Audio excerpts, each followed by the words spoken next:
নিয়েছে এইভাবে কেটে নিয়েছে কাঁচা টমেটো। আর এই যে আদা রসুন, আর লাগবে কাঁচা লঙ্কা দিয়ে গোটা ধনে, গোটা জিরে,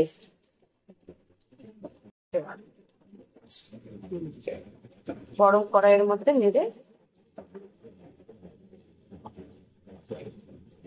অল্প একটু সাদা সরষে,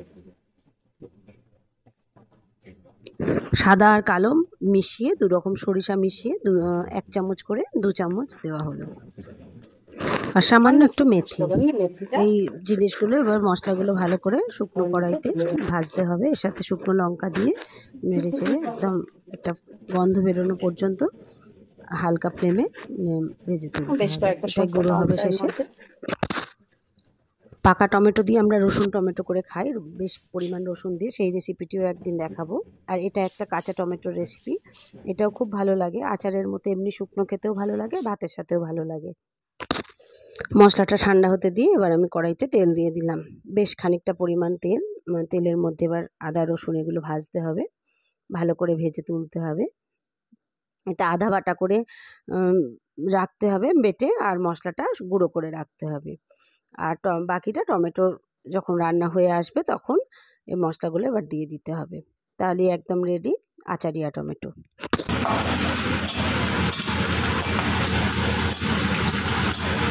টমেটোটাও বেশ অনেকটা, তাই তেলের পরিমাণটা একটু বেশি দেওয়া হয়েছে। আর টমেটো যদি কম হয় তখন একটুখানি কম তেল দিলেও হয়ে যাবে। ভেজে তুলে রাখছি। বন্ধুরা, আশা করি রেসিপিটি ভালো লাগছে। আর যদি ভালো লেগে থাকে প্লিজ একটু লাইক করে দেবেন, আর সবার মধ্যে একটু প্লিজ শেয়ার করে দেবেন। যারা চ্যানেলে নতুন, একেবারেই নতুন, তারা আমার চ্যানেলটিকে একটু সাবস্ক্রাইব করে পাশে থাকা বেল আইকনটা প্রেস করে দেবেন। আর যারা অলরেডি দেখছেন আপনাদেরকে অসংখ্য ধন্যবাদ আমার রেসিপিগুলো দেখার জন্য। আর আপনারা যদি একটু পারেন কমেন্ট করে জানাবেন, কমেন্ট করলে একটু উৎসাহ বাড়ে। খারাপ হোক ভালো হোক, খারাপ থাকলে ভালো করার দিকে আগ্রহটাও থাকে। তাই প্লিজ একটু কমেন্ট করবেন আর একটু লাইক করে দেবেন। সবাই দেখুন, রেসিপিটা খুবই ভালো। কাঁচা টমেটো দিয়ে একটা ইউনিক রেসিপি, আর বেশ ভালো খেতে লাগে, বেশ টক টক সুন্দর, হালকা মিষ্টি থাকে আচারে যেমন হয়। দেখুন তেলের মধ্যে সামান্য একটু 5 ফোড়ন দিয়ে দিলাম, দিয়ে এবার টমেটোটা রান্না করতে হবে। এর মধ্যে 5 ফোড়নের সুন্দর একটা ফ্লেভার বেরিয়ে আসলেই আমি টমেটোগুলো এর মধ্যে এবার দিয়ে দেবো।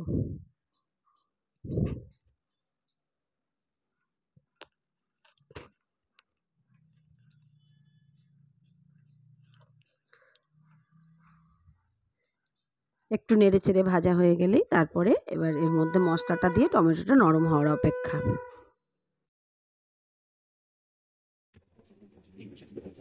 হলুদ, পরিমাণ মতো হলুদটা দিতে হবে।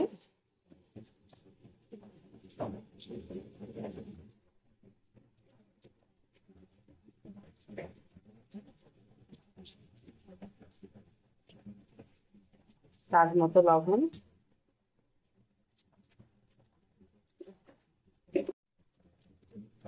আর যেটা লঙ্কার গুঁড়ো, কাঁচা লঙ্কা, বেশ কয়েকটা শুকনো লঙ্কা ভেজে দেওয়া হয়েছে গুঁড়োর মধ্যে।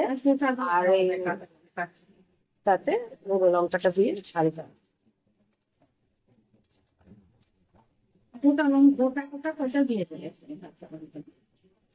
গুঁড়ো হবে। আর এইটা বাটা হবে, হয়ে ওর সাথে মেশানো হবে। এই যে বাটনাটা, আদা রসুন যে পেস্টটা, এটা আবার দিয়ে দেওয়া হবে।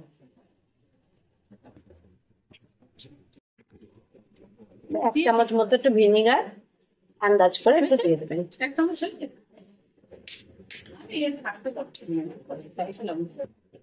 এটা জাস্ট স্টোর করার জন্য, ভিনেগার না দিলেও চলবে, বাড়িতে না থাকলে দেবেন না। যদি স্টোর করার কথা মনে হয় তখন ভিনেগার দিয়ে স্টোর করবেন। টমেটো বেশ সিদ্ধ হয়ে গেছে, পাশ থেকে বেশ তেলও ছেড়ে গেছে। এবার আমি এর মধ্যে মিষ্টি দিয়ে দেবো। খুব বেশি মিষ্টি লাগবে না, আমি 1/2 চামচ মতো চিনি দিয়ে দিলাম।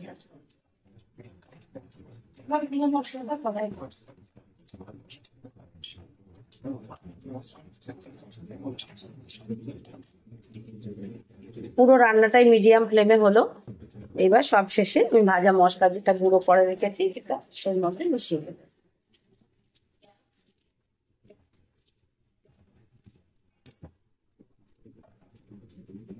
এবার আমি ভাজা মশলাটা এর মধ্যে দিয়ে দেবো।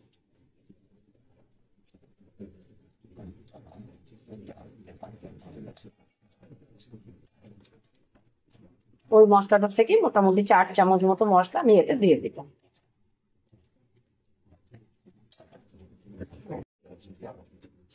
গ্যাসের ফ্লেম অফ করে দিলাম। স্ট্যান্ডিং টাইম দিলে রান্না হয়ে গেল আচারিয়া টমেটো। বন্ধুরা সবাই ভালো থাকবেন। এই যে একেবারে রেডি টমেটো, আচারিয়া টমেটো। সবাই এতক্ষণ পাশে থাকলেন, অসংখ্য ধন্যবাদ।